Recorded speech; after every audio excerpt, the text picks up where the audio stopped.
Მაშასა ბრუნდებით პირდაპირ ეთერში ეს არის გადაცემა პირველი ხაზი რეკლამი ბულდოზერებით დანგრეული სახლები მიწასთან გასწორებული შენობები და ღია ცის ქვეშ დარჩენილი ადამიანები აფრიკის დასახლების მაცხოვრებლებისთვის გუშინდელი დღე მძიმე აღმოჩნდა ადგილობრივების ნაწილი სახლების გარეშე დარჩა თუმცა ადამიანებს ვისი სახლებიც კალადის ბრძანებით მიწასთან გაასწორეს თბილისის მერი უმტკიცებს რომ არა აშენებული ოთახები არამედ მშენებლობის პროცესში მყოფი ნაგებობები დაუნგრია უბინაოდ დარჩენილი მოქალაქეები პროტესტ აქციებით გამოხატავენ და სათქმელს ქუჩიდან ამბობენ მიწასთან გასწორებული სახლების მფლობელები დღეს ერთად შეიკრიბნენ და დახმარება ითხოვეს აფრიკის დასახლებაში მცხოვრებლებს სოლიდარობა გამოუცხადეს სამოქალაქო აქტივისტებმა დედაქალაქის მერიასთან მოქალაქეები იმ ადამიანების მხარდასაჭერად შეიკრიბნენ, ვისაც აგურ-აგურ ნაშენების სახლები კახა კალაძის ბრძანებით წამებში გაუმართლეს.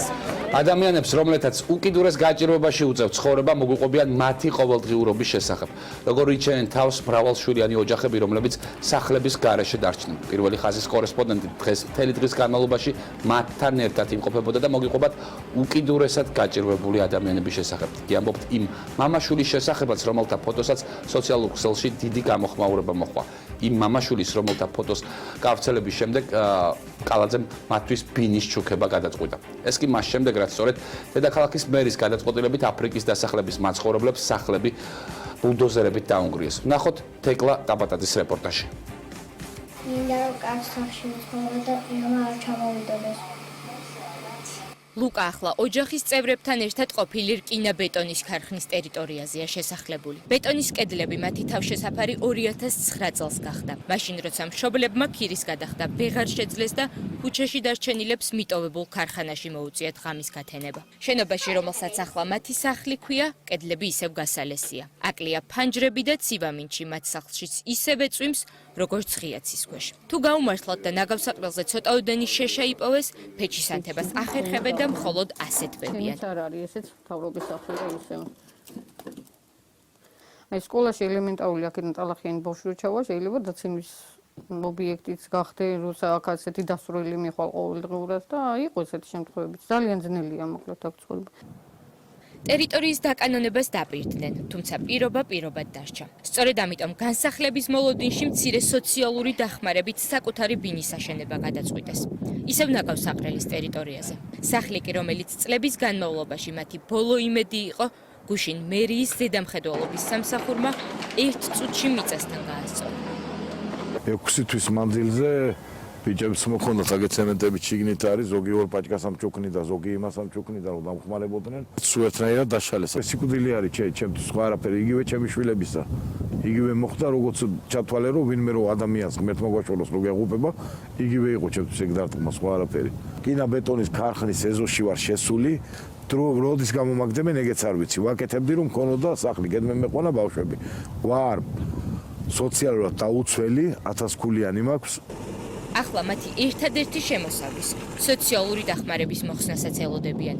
როგორც თავად ამბობენ, ასე მაშინ ხდება, როცა ხალხი თავრობის წინააღმდეგ გამოდის.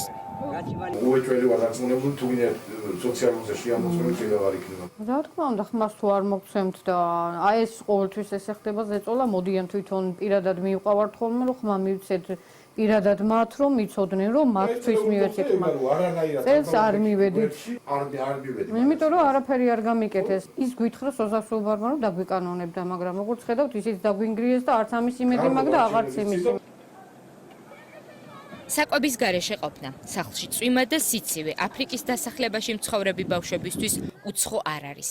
ღამღამობით თბილ ჯემპრებს იცმევენ, ერთმანეთს ეხუტებიან და ცივამინჩში ასეთბებიან. მამაჩემი მუშაობდა მუშტაიტის პარკში, იქვე ცხოვრობდა, სადაც მუშაობდა და გაჭირდათ ეს ფართი, შენობა, თან სამსახურიდანაც გამოუშვეს და ასე ვთქვათ დარჩა ესე სახლის გარეშე. გადავწყვიტეთ რომ აგვეშენებინა აქ. აი თუ ამბეს დასჭირება მეც ეხმარები, ხან ჩემი ძმაც ეხმარება. შეშეს მეტალოჟიც ეხმარება. აი ეს ცოტა სალაგებია, ვალაგებინებთ. ზამთარი არის ცოტა ცივა და შეშადაც ხშირად უნდა მომტანა ჭუჭყი არის ზამთარში, ტანახი არის. ამიტომ ჩახათო ისა ნაჯახი გაბჭებული გვანდა. ჩადის სულაგარი თულია შეშიზაჭა. სვებს ახლა დონემდენ ის გალესილი ექნება სახლი და ჩვენ ვანთებთ ხოლმე. ომიკოს სკოლის გაცდენა საოჯახო საქმეების გამო მალე აღარ მოუწევს. მას ქალაქის მერია ახალ სახლს გადასცემს. თუმცა ასეთი ათობით ოჯახი, რომელიც სოციალურ ქსელში გუშინ პოპულარული ვერ გახდა, კვლავ უკიდურესი გაჭირვების წინაშე რჩება. მაგალითად, თემური და მისი მეუღლე 5 შვილიშვილს ჯარცის ჩაბარების მაგივრად მიღებული თანხით არჩენდნენ. ახლა კი მხოლოდ სოციალური დახმარების იმედად დარჩნენ. თულია ცხოვრება, ნევიდათ რომ ფერი. რომ ასეთი გაჭირება სანაგავო ადგილები იყო ესე აქ. გასაგროვებდით ხოლმე. ჯართი რაც იქნებოდა, რა მნიშვნელობა ჰქონდა ჯართი იყო. ეგ იყო რეგისიო. საკუთარი ხელით უკანონოდ აშენებულ სახლში ცხოვრობს დარინაც. პატარა შვილთან ერთად, რომლის რჩენას უსახსრობის გამო ვერ ახერხებს და ნათესავებთან ჰყავს გაგზავნილი. დღეს ისიც სახლის დანგრევის მოლოდინშია. არ მარტო ხელა დედა და გადავწყვეტე რომ ამდენი ქირით ცხოვრების შემდეგ ახლა შემეძლო ქირის გადახდა ჯანმრთელობის პრობლემები გამივარესდა და ეს ადგილი ესე ნახეთ და ჩემ მეგობრებთან ერთად ავაშენე ღამე ოპერაციამდე 3 დღით ადრე.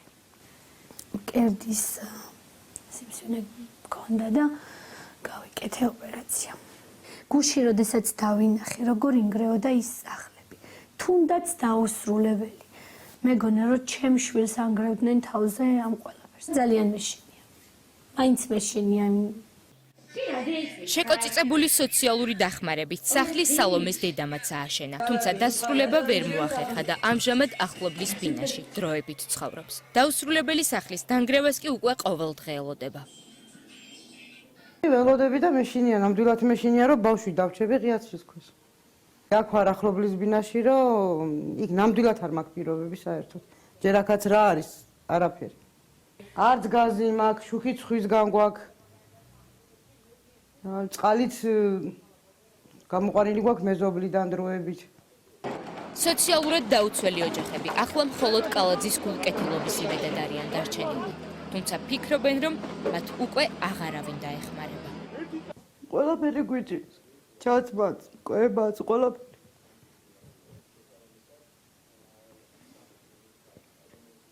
გაქვთ რამის იმედი, რომ დაგეხმარებიან? არა. აქამდე თუ არავინ დაგვეხმარა, ახლა ვინ დაგვეხმარება? სიღარიბე, უკიდურესი გაჭირვება და ახლა უკვე უსახკაროდ დარჩენ აფრიკის დასახლების მცხოვრებლები, ჩვენი გადაცემის სტუმრები არიან, მოგესალმებით, ძალიან დიდი მადლობა, რომ იღებთ მონაწილეობას ჩვენს გადაცემაში. ბატონი აკაკი ჯავახიშვილი, გულადი სოლომონაშვილი და ბატონი ნადარი ჩაგორთვება, რომელიც დღეს გაათავისუფლეს, ხომ თუ არ ვწდებით? მოგესალმებით, დიდი გუში. ძალიან რთული დღეები გქონდათ და მოდით რომ გვითხრათ და თუ იყავით, აი თუ იფიქრებდით, რომ აი ესე მოულოდნელად ბულდოზერები გამოჩნდებოდნენ არჩევნების შემდეგ თქვენი სახლების მიწასთან გასასწორებლად. მაშინ როცა არჩევნებამდე სოზარ სუბარს ხედავდით ხშირად. არა, ნამდვილად ვერ ვიფიქრებდით, ნამდვილად ეს იყო რო თქვა მოულოდნელი იყო, არა, მოულოდნელი არ ყოფილა. გაგვაფრთხილეს ჩვენ პირადად 3 დღით ადრე, რომ და ჩვენ მოვითხოვეთ კალიდორი რაღაც პატარა, რომ ეს ჩვენ თვითონ გვინდოდა დაგვენგრია, რომ რაღაც ეს ბლოკი მაინც რო ბლოკია გადარჩენილიყო, ხო? იმიტომ რომ ძალიან ბევრი ჯაფაა ჩადებული თანხაზე, რომ ხმა არ ამოვიღოთ და გვითხრეს, რომ კი, რაღაც დავიწყეთ ჩვენ პირადად მეორე დღისითვე დავიწყეთ დაშლა ჩვენი ხელით და მესამე დღეს გუშინ დაგვირეკეს უკვე რომ ამოდით ანგრევენ, არც გაცალეს, რომ თქვენი ფიზიკურად ესე გამოვიდა, არ გვაცადეს რა. რამდენი ხნის განმავლობაში აშენებდით თქვენ სახლს? იმიტომ რომ იყო საუბარი, რომ მოულოდნელად ძალიან სწრაფად ააშენეს სახლებიო. მე პირადად. აი ამ ბრალდებას რას მე პირადად დაწყებული ეს ჩემი სახლი იყო ნაგავზე აშენებული, დაწყებული ნაგვის გატანიდან მე ყველაფერი მაქვს გადაღებული, დროები ხო არის ყველაფერზე ხო 8 თვე არის ჩემი სახლი შენდებოდა 8 თვე. იმიტომ კი არა რომ მე უბრალოდ წელავდი, იმიტომ რომ მე სახში მყავს დედა რომელსაც წამალი უნდა მე ხანდახან ჩვენ ადამიანები ვართ და ჩვენს გვინდა ეს ჭამა და ნუ რაღაც ორი კაპიტი რომ მომრჩებოდა მე უნდა ამ სახლისთვის ან ცემენტს ვიყიდიდი ან ვიღაც მომეხმარებოდა მე ამას დავდებდით ამ ბლოკს ვიყიდიდი და ესე ნელა-ნელა ეტაპობრივად ვაშენებდი აი ამ ადამიანებზე ითქვა რომ ისინი არ არიან სოციალურად მოდი დაუცველები ბატონ და მათ გულაც არ ვკითხოთ. ბატონ გულად, თუ არ ვწდები თქვენთან დაკავშირებით იყო ხომ გამოთქმული ქალაქის მერის პრეტენზია იმასთან დაკავშირებით, რომ თქვენ ამ სახლის გარდა რომელიც დაინგრა, ნოდარი ჩაგვერთვება ცოტა ხანში და მას აუცილებლად ვკითხავთ. თქვენი ძმის სახლი დაანგრიეს. ჩემი ძმის სახლი დაანგრიეს, სამი შვილი ყავს არასრულწლოვანი, არაერთი სრულწლოვანი და ორი არასრულწლოვანი და არიან აგერ კადრებში გადიოდა შესულები ქარხნის შენობაში, რომელშიც წყალი ჩამოდის, რომელიც არ არის ნორმალურად გადახურული და აი მანამდე თუნდაც არჩევნების წინ სოზარ სუბარი დადიოდა ჩვენ ხალხთან ერთად რომ ყველანაირად გვერდში დაგიდგებით, ყველანაირად ეხა მე იმას არ ვიტყვი რომ ზუსტად დაგვყიდა რომ გაგიფორმებთ და აი ესე და ესე გადავხედავ ყველაფერს შევისწავლი, ყველაფერს გავაკეთებ, არჩევნებმა ჩაიარა და გაქრა სოზარ სუბარის და გაქრა ქართული ოცნება. გრევის მომენტში თუ დაუკავშირდით თქვენდე. არანაირი კავშირი არ ქონია, არც სოზარ სუბარს გამოუშვეს ბულდოზერები, გამოუშვეს პოლიცია. ხალხმა წინააღმდეგობა როდესაც გაუწიეთ, უკვე სპეცრაზმი გამოიძახეს, ვერ გაგვიმკლავდნენ ამ გაჭირვებულ ხალხს და სპეცრაზმით გადაგვიარეს ორსულ ქალებს და ბავშვებს ერთნაირად უვლიდნენ, არ ითვალისწინებდნენ არანაირად. და ამ შემთხვევაში ჩვენი მეგობრები დააკავეს 12 კაციდან 11 კაცი განთავისუფლეს და ერთი ადამიანი ისევ პატიმრობაში იმყოფება. და იმას რატომ არ უშვებენ? ანუ სისხლის სამართლის საქმით აღძრეს მისი სასჯელი და ეტავებიან პოლიციის უფროსზე ხელით შეხებას. ხო, ეს საკმაოდ მძიმე ბრალდებაა პოლიციელზე ხელით შეხება. კი. და ანუ ეს ხელით შეხება არ მომხდარა იმ მომენტში რომ ან რაღაც ხელით შეხება გაშველება მოხდა ამ ორსული ქალის როდესაც გადაუარეს მაგ მომენტში იყო რომ ყველა ერთნაირად ვიყავით რომ ეს გოგო გამოგვეყვანა როგორღაც მოდით ბატონ ნოდარს მოусმინოთ. ახლა ბატონ ნოდარი მოხდა იმ ნუსხაში, რომელიც დღეს გამოქვეყნდა მერის მიერ, სადაც საუბარია, რომ ეს ადამიანები არ არიან სოციალურად დაუცველები და მათ აქვს სხვადასხვა ტიპის ქონება. ბატონ ნოდარ, რა შეგიძლიათ ამას უპასუხოთ და რა ქონებას ფლობთ თქვენ, რომ გვითხრათ? რატომ მოხვდით აი ამ ნუსხაში? რას უპასუხებთ კახი კალაძეს, რომელიც მიიჩნევს, რომ აგარაკებს იშენებდნენ აქ ადამიანები და მათ აქვს სხვადასხვა ბინები, ასე ვთქვათ, მიწის ნაკვეთები და ასე შემდეგ. ნუ რავი, არაფერი ქონებას არ ფლობ, არაფერი ქონება არ არის ჩემს სახელზე. თქვენს რომ მამაჩემს აქვს რაღაც 1600 კვადრატული მიწის ნაკვეთი სოფელ კაოთისხევში. და თუ არ ვწდები დედა თქვენზე ითქვა, რომ არის ინდმეწარმე. კი, ინდმეწარმე იყო. ინდმეწარმე იყო 5 წლის უკან. მე ახლა რამდენჯერაც ჩავწერე დღეს უთხარი რომ იყო მეთქი ინდმეწარმე, მაგრამ დედაჩი მას შემახსენა დღეს რომ მაშინ დაახლოებით 1-2 თვე იყო ინდმეწარმე და გავაუქმეთ ეს ინდმეწარმე, ამაში ფულიც გადავიხადეთ რომ გავაუქმეთ 100 რაღაცა ლარი მივეწით. ანუ ინდმეწარმე ახლა არ არის, იყო დაახლოებით 5 წლის უკან, ალბათ 1-2 თვით. როგორ ცხოვრობთ? რო აუხსნათ საზოგადოებას, რომელსაც ახლა შეიძლება გონია რომ რაღაცა ქონებას ფლობთ დამატებით და არაფერ ქონებას არ ფლობ, არ გადაამოწმოთ თუ რამე ქონებას ვფლობ, მე თვითონ ხვალვე დავიქირავებ ტრაქტორს და მე თვითონ დავაგრებ იმ ჩემ აშენებულ სახლს. რას აპირებთ? რა ვიცი, ვაპირებთ აქციების ჩატარებას, რომ იმის მიმართ რომ დაგვიმტკიცოს ეს ჩვენი აშენებული სახლები. თუ რაიმეს ვფლობ, რამე მაქვს შემოსავალი, ან მაქვს სამსახური, ან რაიმე მაქვს ესეთი ამათგან დახმარება, მე თვითონ ვანგრევ ჩემს სახლს. ხვალვე შემიძლია დავიქირავ ტრაქტორი და დავანგრევ. დამიმტკიცოს რომ მე რაიმე შემოსავალი მაქვს, არანაირი შემოსავალი მე არ მაქვს. მყავს 3 შვილი. მეუღლე არ სოციალურად დაუცველები. გასაგებია. კაკო, მოდით ისევ თქვენ შეგეკითხებით. თქვენ თუ არ ვწდებით, აი იმ სახლის გარდა, რომელიც დაგინგრიეს, გაქვთ კიდევ ერთი საცხოვრისი, კიბის ქვეშ ცხოვრობთ. ანუ ის სიუჟეტებიდან რაც მოვისმინეთ. შესახლებულები ვართ იქ. იქაც შეჭრილები ხართ? და რამდენი კვადრატული იყო თქვენი სახლი, რომელსაც აშენებთ ნაგავსაღრელზე? და 10 კვადრატამდე იყო ალბათ. და სხვათა შორის საუბრობდნენ, რომ ის სახლები დავანგრიათ, სადაც მხოლოდ კედლები იყო ამოყვანილი, თუმცა კადრებში ძალიან კარგად ხედავდით, რომ ძალიან ბევრი სახლი გადახურული სახლები, ძალიან ბევრი გადახურული სახლი დაანგრიეს, რომელიც ნაწვალები ქონდა. ჩემი პირადად იყო კედლები. ამოყვანილი მქონდა კედლები, უკვე ვემზადებოდი რაღაც ფინანსურად იმისთვის, რომ კრიშა გადამეფარებინა და ვაპირებდი, რომ ახალ წლების მერე მე დედაჩემი შევიდოდით იქ, უკვე აღარ მინდოდა ეს კიბის ქვეშ ცხოვრება, რეალურად ძნელია ხალხო დამიჯერეთ, რეალურად არანაირი არ აქვს შესაძლებლობა, რომ ელემენტარულად ბოდიში სიტყვაზე, მაგრამ რო იბანალო, არ აქვს ეს შესაძლებლობა შენ ადამიანი სველი წერტილი არ აქვს და მეთქი ამას გავაკეთებ, გადავიყვან დედაჩემს, გადავალ, ვიცხოვრებთ ჩვენთვის 1000 ქულას ვიკავებთ სოციალურად გაჭირვებულებისას. ეს უკვე არ შეიძლება ეს რომ ადამიანებს ეს გაუკეთო, მით უმეტეს ეს ზამთარში რომ გაუკეთო ადამიანებს ეს არის უბრალოდ არ არის ლამაზი ადამიანების დასანახი რა. ქალაქის მერმა საკუთარი ინიციატივით ბინა აჩუქა იმ ფოტოსნობილ გმირ ოჯახს, რაც ხო ძალიან გაუხარდებოდა ბუნებრივია. მეც გამიხარდა, იმიტომ რომ ისინი შემოთავაზებები ხომ არ ქონიათ. არანაირი. ისინი ჩემზე გაჭირვებულები არიან. რატო არ უნდა? მე ახლა ორი ხელი მაქვს, ორი ახალგაზრდა ბიჭი ვარ, რაღაცას მაინც ვაკეთებ. დედაჩემის წამლის ფულს შოულობ მაინც, ხო? ტურის ფულს შოულობ.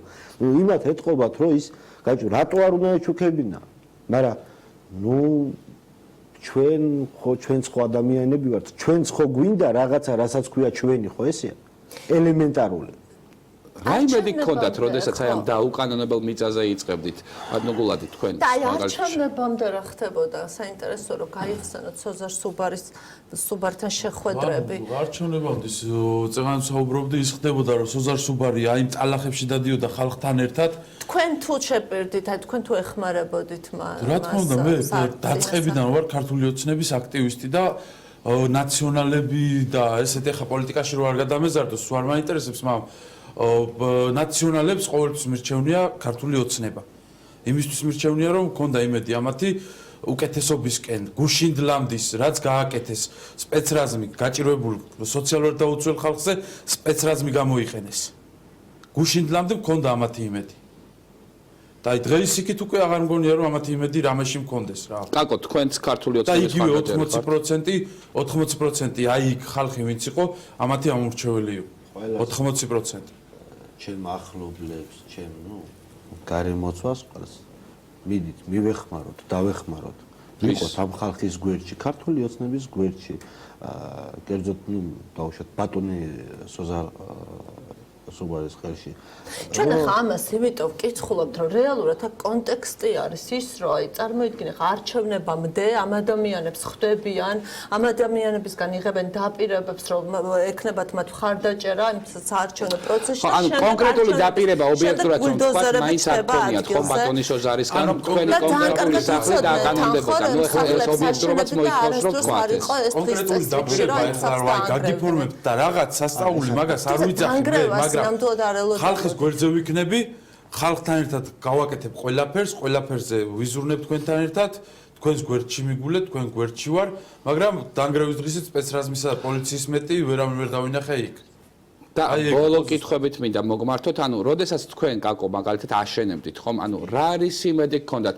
თქვენ ხომ იცოდით რომ ეს არ იყო თქვენი კუთვნილი ტერიტორია, თუმცა იქ გვერდზე იგივეს მეზობელი გეყოლებოდათ, რომელსაც ასევე ქონდათ აშენებული და ცხოვრობდა, ხომ? ანუ რა გაიმედებოდათ რომ აკრას ეგმაიმედებდა რომ ხედავდი რომ მე ვაშენებ ამას, ხო? და იქ ჩემს მეზობლად ვიღაცას აშენებული აქვს, შესულია და ცხოვრობს. რაღა მე უნდა დამინგრიონ. ხდებით? რატო უნდა მოხდეს ეს, რომ მაგალითად ეხა მე არ მინდა ვთქვა, რომ ვიღაცას უნდა კონდეს, ვიღაცას არ უნდა კონდეს. ესე ხო არ უნდა იყოს ხო რეალურად, ხო?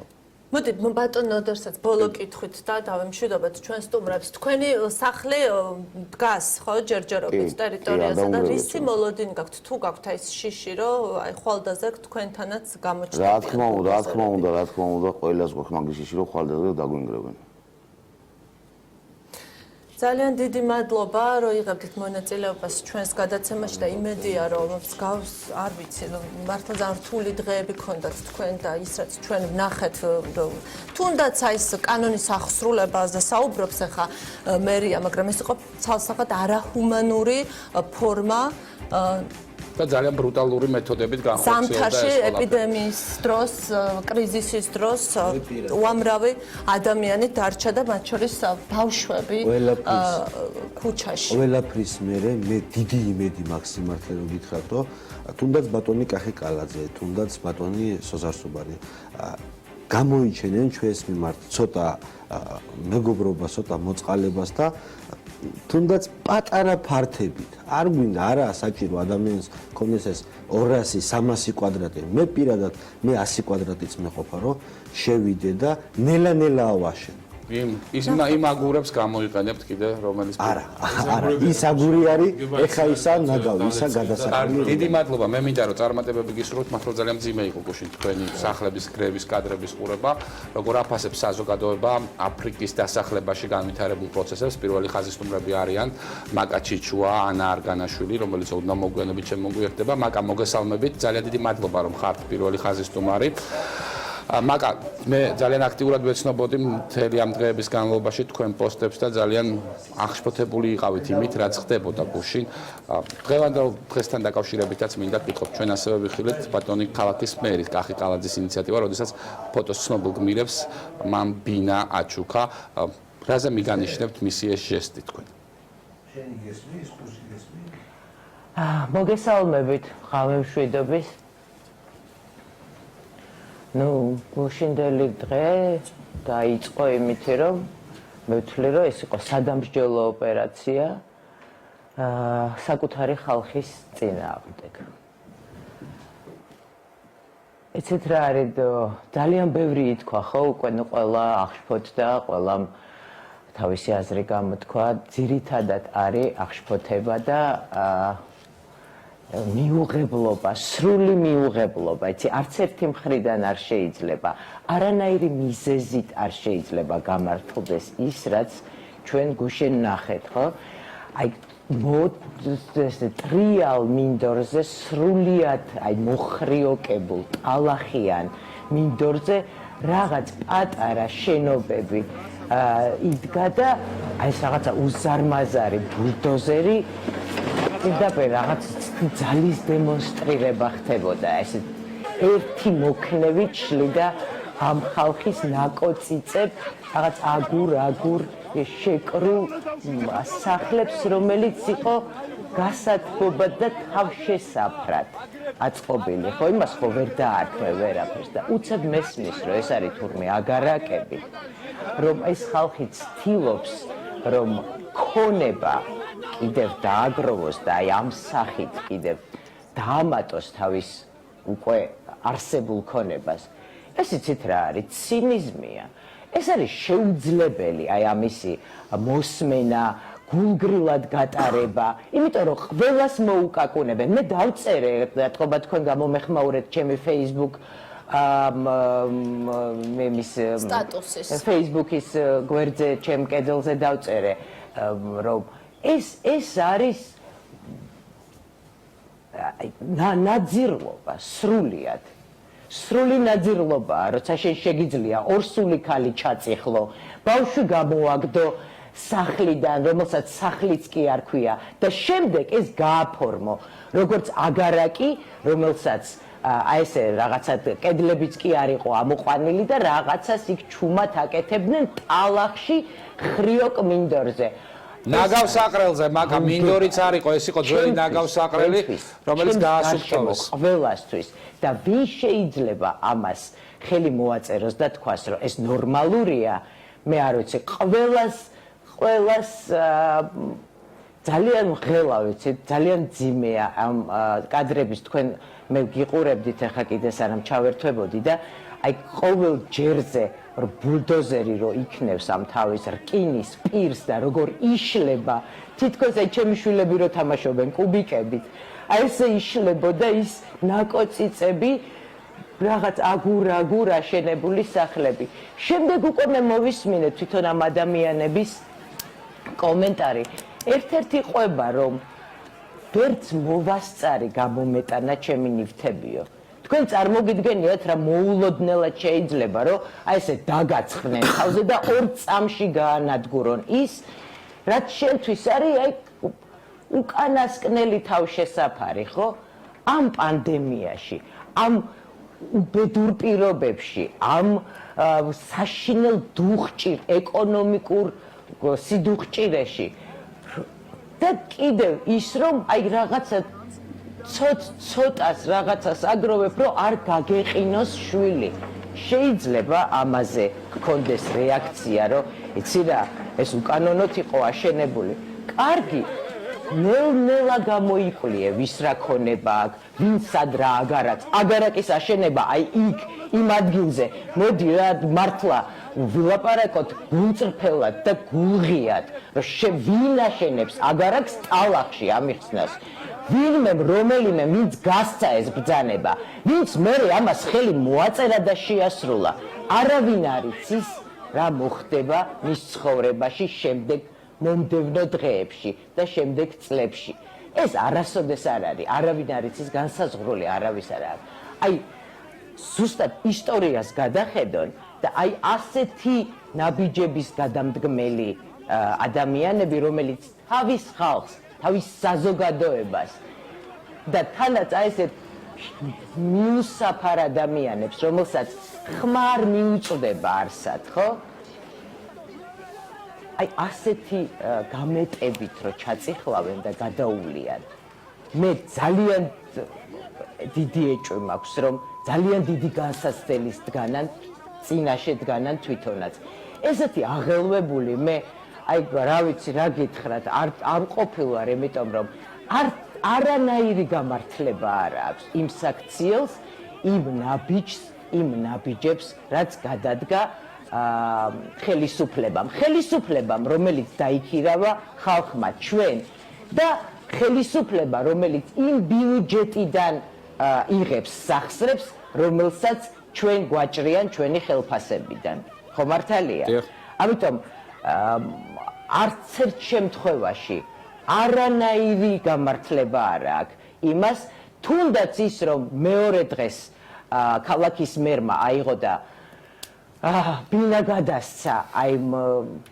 ოჯახს რომელიც მართლაც მე ძალიან გამიხარდა რომ ექნებათ საკუთარი სახლი მაგრამ ესეც ხო რაღაცა ესეთი რა იყო ეს თქვენთვის მაკა როგორ შეაფასებთ აი ამას თუ იყო თუნდაც აი რაღაცა არ ვიცი დასინდისება აი ამ პროტესტის მუხტის ეს იყო თავის გამართლება აი მოცემულ იმაში სიტუაციაში და ეს იყო რაღაცა ეს პიარული ნაბიჯი რომელსაც გეუბნება რომ აი მომიდება სახს მივცემ მომიდება ესე ბულდოზერის ერთი მოქნევით დაუნგრევ აი ეს იყო მეტი არაფერი უბრალოდ მართლა გასახარია რომ შესაძლოა არ ვიცი ეს უტყუილი არ არის იმიტომ რომ ეს თავრობა გადამგდებია და ყოველ ჯერზე გადაგდებით ირჩენს თავს მაგრამ სად მივა აი ამ ნაბიჯებით ჩვენ ყველა ერთად ვნახავთ ამას რა ეს არის შეუძლებელი უკვე აი ამ გამყინვარებაში ამ სიცივეში საახალწლოდ საჩუქარი გაუკეთეს თუ რა ქმედება იყო ეს ამიხსენით რომ ბავშვები ორსული ქალი ოჯახის ესენი მამაკაცები რაღაც სასოწარკეთილებაში გაუბედურებული ტალახში ამოგანგლულები აღარ იცოდნენ რა ეკნათ ეს ნორმალურია და კიდევ ჩვენი სლოგანი თურმე ყოფილა მე ძალიან დიდი ხანია თბილისში არ ჩამოვსულვარ ვერიდები მაქსიმალურად აი ამ პანდემიის პირობებში მოძრაობას ბავშვები მყავს სახლში და მე ვერანაირად ვერავის ვერ დაუტოვებ რომ მე რაღაც ხო გესმით ჩემი და ის რომ სოლიდარულია თურმე ჩვენი ქალაქი და სოლიდარულია ეს ჯერ პირველი იყო ხო გახსოვთ სიცოცხლით წავსე ქალაქი და ზუსტად იმ პერიოდში ჩახოცეს ერთმანეთი ყველამ და ნუ რა ხდებოდა ახლა სოლიდარულობაზე გვაქვს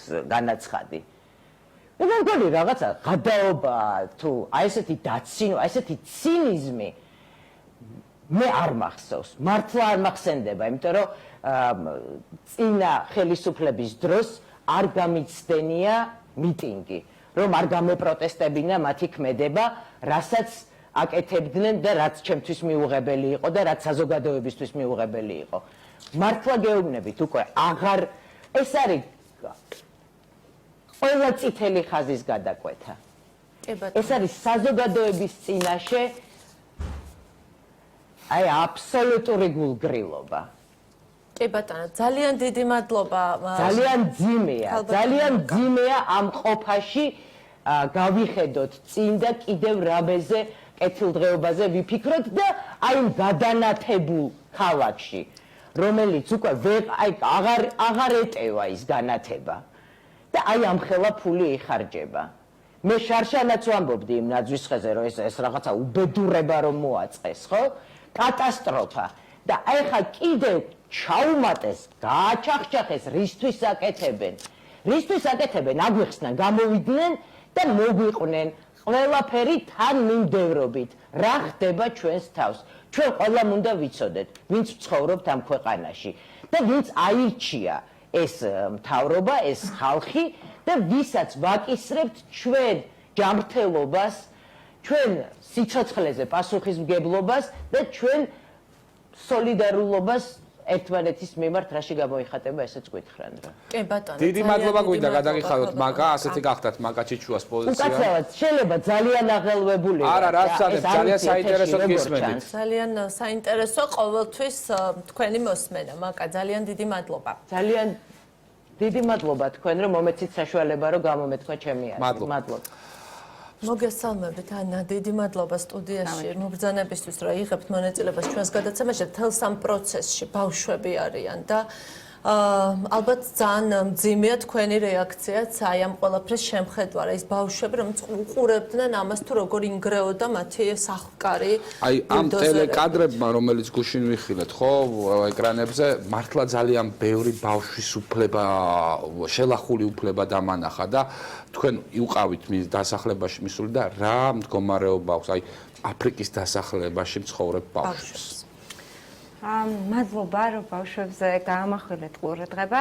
ჩვენ ჩავედით გუშინვე ადვოკატები, ბავშვთა ადვოკატები და ვნახეთ ბავშვები, რომლებიც ნაწილი იყო შოკში, უჭირდათ საუბარი, ანუ ბავშვების რეაქცია, როდესაც ვერ უმკლავდებიან სტრესს, ესეთია. ნაწილი იმალებოდა, სადღაც თავი ჰქონდათ შეფარებული და გაგვიჭირდა მოძებნა. ანუ ბევრი ბავშვი იყო ძალიან მძიმე ვითარებაში. ნუ იმაზე აღარ ვსაუბრობ, რომ არ იცვათ ადეკვატურად. აი როგორც ჩვენ შვილებს ვერ გავუშვებთ ყინვაში, გარეთ, ქურთუკის გარეშე. აი ფოტოც რომელიც გავცელდა მამაშვილის იყო ბავშვი რომელსაც ციოდა, ხო? და ამ ბავშვზე ამბობდნენ სხვათა შორის ნუდებთ ამ ბავშვის ფოტოს, აი ხა ხედავთ კადრებს, ნუდებთ ამ ბავშვის ფოტოს, მისი სახლი არ დანგრეულაო. აი ესეთი იყო. ნუ ძალიან ცინიკური იყო, მაგრამ მე რა მინდა თქვა, ჩვენ უნდა რაღაცნაირად შევეწინააღმდეგოთ იმ უსუსურობის განცდას, რაც შეიძლება გაგვიჩნდეს, იმიტომ რომ პირდაპირ ვიტყვი, როდესაც თბილისის მერია ამბობს, რომ კანონი დაარღვიეს, მისი აზრით ბავშვთა უფლებები კანონი არ არის?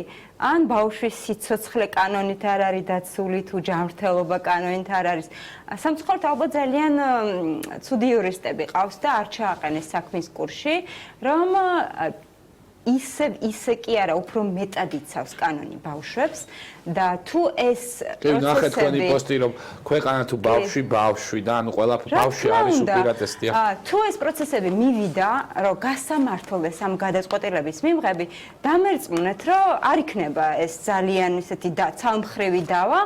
მეც გეტყვით, რომ საერთაშორისო არენაზე ჩვენ გვაქვს ესეთი პროცესები და სასამართლოები ამბობენ, რომ მაშინაც კი, როდესაც ინვესტორია შესული, კეთილი ინებე ხელისუფლებავ და სანამ გამოუშვებ, ალტერნატივა შესთავაზე, ან ვერ გამოუშვებ, ან გამოშვება ჩაითვლება უკანონოდ. ანუ მე რა მინდა ვთქვა, ჩვენ არ უნდა ვიყოთ სასწარკვეთილი და უიმედო, იმიტომ რომ ეს პროცესები შეფასდება ძალიან ცუდად. ჩვენ ადვოკატები მზად ვართ, რომ დავიცვათ ეს ბავშვები და ეს ოჯახები. კი, ბევრი პრეტენზია გვაქვს ეროვნული სასამართლოების მიმართ, მაგრამ მე მაინც ვჯერა, რომ ბავშვებს დავიცავ თუ არა და საერთაშორისო სასამართლოებში დავიცავ და კიდე ერთი არის არც აშკარა. მართლა რა კანონზე ვსაუბრობთ, რა არის ისეთი კანონი, რომელიც მაღლა დგას ვერაფერი არ არსებობს ესეთი კანონი, იმიტომ რომ გავიხსენოთ ბავშვთუფლებათა კოდექსი მივიღეთ 2 თვის წინ და ძალიან დიდი მიღება მოვაწყოთ. იმ კოდექსში წერია, რომ სახელმწიფო ვალდებულია ბავშვეობის განვითარების პირობები. ვალდებულია განვითარების პირობებზე აი ამ კადრებს როდესაც უყურებთ, ხო? მეცაც გეტყვით, პანდემიის სიტუაციაში ახლა მიუხედავად იმისა, რომ საგანგებო მდგომარეობას არ აცხადებენ და ისე გვიზღუდავენ უფლებებს, მათ აქვთ შეზღუდული უფლებამოსილება. არ შეუძლიათ ამის გაკეთება. ანუ ზუსტად ამას ვამბობ, დრო გვჭირდება, ჩვენ ამას აუცილებლად გავასაჩივრებთ. ეს ადამიანები ძალიან მყარად იქნებიან თავის პოზიციაში, მთავარია რომ იბრძოლონ, იმიტომ რომ ძალიან თრგუნავს, როდესაც მერი გამოდის, რომ კანონი დაარღვევს, იქნებ თავად არღვევს კანონს და თავადაც მოკითხავენ აუცილებლად პასუხისგებლობას და საერთოდ ხელისუფლებას შეაფასებენ, იმიტომ რომ ხელისუფლებები იცვლება და მერე ხოლმე ჩდება კითხვები, რაღაც დანაშაულები ხო არ არის შადენილი ადამიანების მიმართ. ანა და ბოლო კითხვით მინდა მოგმართოთ, იმიტომ რომ ჩვენი გადაცემას ნელ-ნელა დასასრულს ხდება, აი მთავარი საჭიროებები, აი ამ გრევის პროცესს რომ თავი დავანებოთ, მე მაგალითად აი მართლა აი არ ვიცი, შეიძლება ცუდად გამომიდეს, ამ დასახლებაში დამყოფი მე აქამდე არ ყოფილა. არ მენახა, ნუ თუ ესეთი მართლა დასახლება არსებობდა თბილისში და რამე კონკრეტული საჭიროებები რა უდგათ აი ამ დასახლებაში მცხოვრებ ბავშვებს. აქ არის გზის პრობლემა, განათლების პრობლემაც ბუნებრივია თუ როგორ მიდიან სასწავლო დაწესებულებამდე, გათბობის პრობლემა, საკვების მიღების პრობლემა. თქვენ ეს პრობლემები ამ დასახლების ბავშვების იცოდით მანამდე? ხო, საქმეც ის არის, რომ ბევრმა არ ვიცოდით და მე რომ მივედი, მეგონა რომ ერთი სოციალური მუშაკი მაინც იქნებოდა გაგზავნილი, რომ აი ბავშვები რომ მას უყურებენ ბულდოზერებს, ვინმე მაინც ეთყოდა ბავშვს, რომ მოდი ბავშვი ცოტა ხანი გავიყვანთ. მსგავსი არაფერი, ბავშვები ვნახეთ ჩუსტებით ტალახში გამოსული, გაყინული ბავშვები და რომ ეკითხებოდი ოჯახებს, რომ აი რამე გავაკეთოთ, მე მეუბნებოდი, რომ მე სოციალურ დახმარებას მოგვიხსნიან და ამით დაგვრჩიან და საჭმელსაც დავკარგავთ. ძალიან ცუდი დასჯის მეთოდები აქვთ, როგორ ჩანს და რა ვიცი, მე მგონი დიდხანს ეს უბრალოდ ვერ გაჩერდება. დიდი მადლობა ანა. სახელმწიფო რომელიც ბავშვებს ასე ექცევა, არ ვიცი, რამდენად შეიძლება საერთოდ რამეზე ვიცი, ამ პრობლემებზე თან დაკავშირებით მოსმენა ხა და იმ ყველაფრის გააზრება და წარმოდგენა რა შეიძლება და იქ გენახა, რა სურათი შეიძლება და გენახა იქ მაშინ, როდესაც ბულდოზერები ანგრევდნენ აი ამ ნაგებობებს. მადლობა რომ იბრძვით ბავშვებისთვის, თქვენი ორგანიზაციას ჩემი დიდი პატივისცემა და ყოველთვის ჩვენი გადაცემის კარი მობრძანდით ყოველთვის. ძალიან დიდი მადლობა იმისთვის რომ იყავით პირველი ხაზის სტუმარი. ასეთი გახდა დღევანდელი დღე. დიდი მადლობა მინდა გადაგიხადოთ იმისთვის რომ გვიყურეთ. შევხვდებით ერთმანეთს ყოველ მშვიდობიან ღამეს გისურვებთ.